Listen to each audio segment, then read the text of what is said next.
Elaine McKnight says shopping for basic goods has become frustrating. Prices keep going up, but people's salaries stay the same.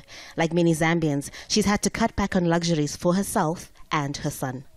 I definitely don't go in big shops and buy expensive brands anymore because you definitely have to look at the price difference and what you can afford. Me growing up and him growing up, we had more activities, but now it's like really expensive to plan out like the weekends and where to take him and whatnot, because what was cheaper for me when I was younger is expensive for him now.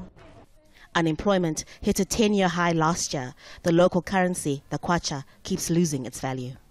Zambia has more than $12 billion of external debt, as well as an unknown amount of debt to China. And last year it became the first African state to default on its debt during the COVID-19 pandemic. The presidential candidates are trying to convince voters they have what it takes to turn around the economy. The incumbent, President Edgar Lungu, is campaigning on development projects built by his government and paid for by debt. Speaking to his supporters, he condemned the recent election violence that saw him order the deployment of the military. What we have seen happening in the last few days of killing people, hacking them like animals, cannot be allowed to continue.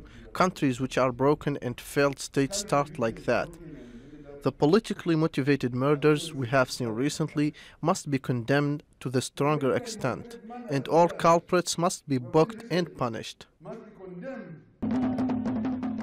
Lungu is promising more development if he is re-elected, but some economists warn against adding to Zambia's debt load.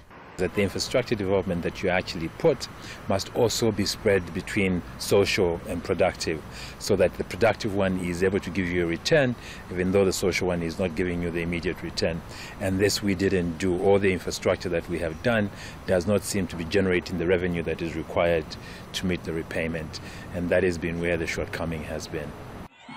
Lungu's main rival, opposition leader Hakainde Hichilema, says he's going to tackle Zambia's huge debt.